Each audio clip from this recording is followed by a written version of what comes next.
Good things tend to come in twos at McSorley's. First and foremost, the ale, dark or light, 2 at a time. No cocktails, no wine, nothing fancy, just good, honest brews for more than 160 years. New York's oldest bar is also home to a deeply personal story about 2 men, father and son, Bart and Rafe Bartholomew. My first night in New York in 1967, I got loaded at that table over there. Well, little did Bart Bartholomew know he'd stumbled into his new home. He's now manned McSorley's taps for 45 years, pouring pints for some of New York's rowdiest patrons. The New York Rangers, it was '94, they won. We had the big parade in the city. After the parade, we were packed, standing room only, and a limo pulled up, and Fran Healy, the backup goalie, and the Russian fella, Nim Chimnov, came in carrying the cup. So the tradition is to serve from the cup.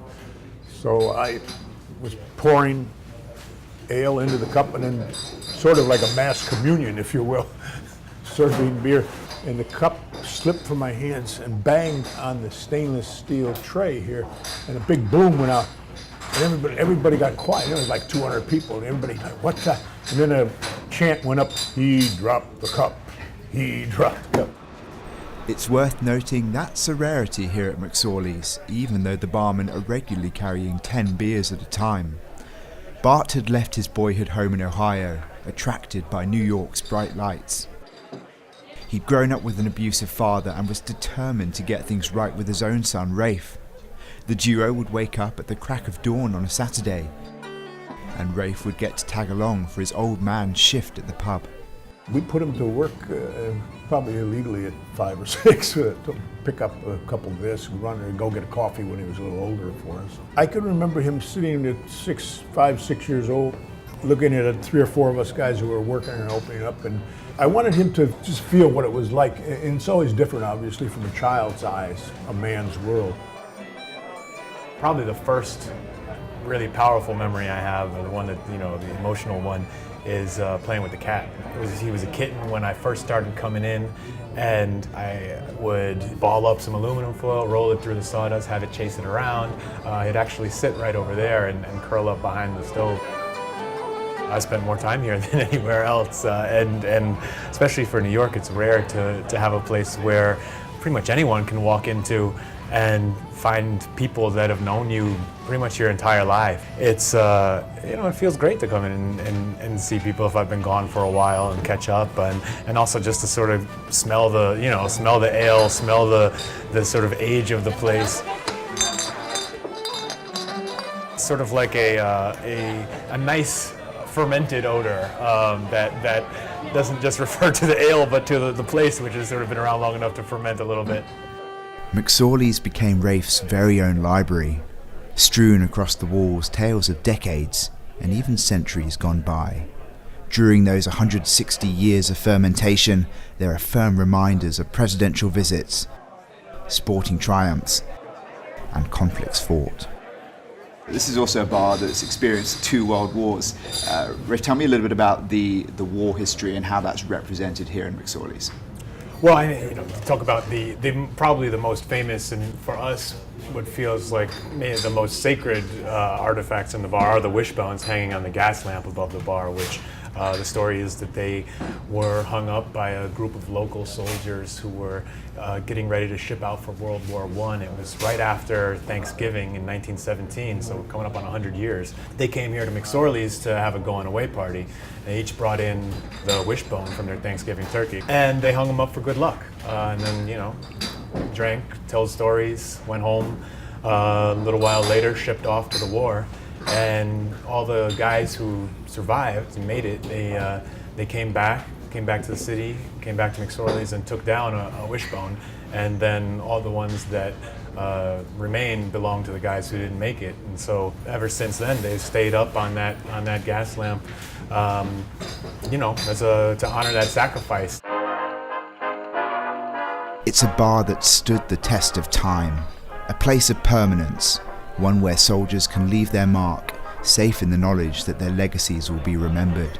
From writers to artists, regulars and tourists, the old-timers and then the barely legal college drinkers, It served as a safe haven down the years. Abraham Lincoln once campaigned at the landmark watering hole, and then there's a story of a pretty well-known illusionist.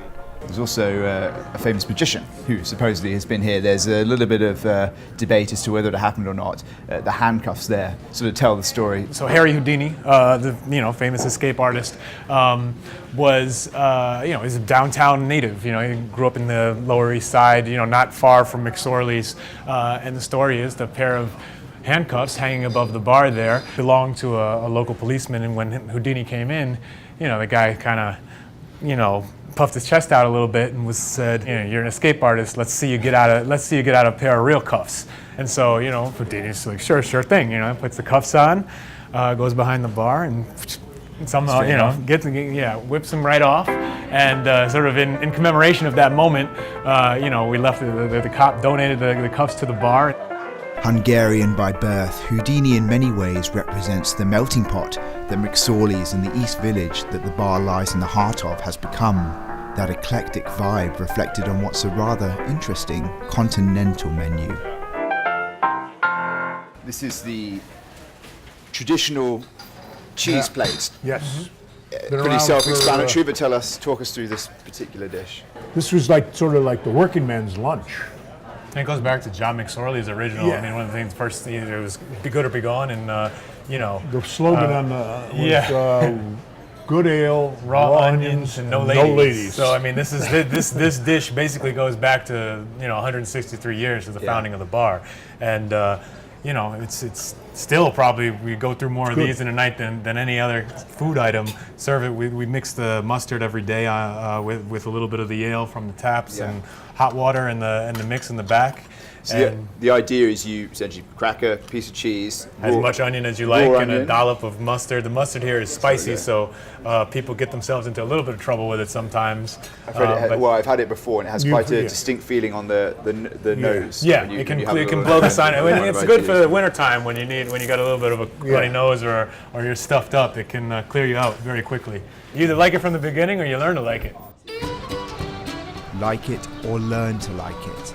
That's the sort of stubborn attitude that's proven so successful around here down the years. A bar that's refused to surrender to the cries for posh cocktails and fancy food. It's become our calling card.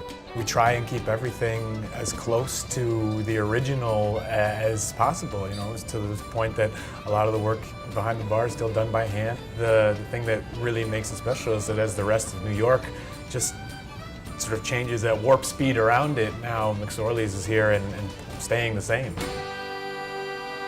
A special bar and a special relationship. All of those tales told in Rafe's memoir. It's titled 2 and 2, McSorley's, My Dad and Me.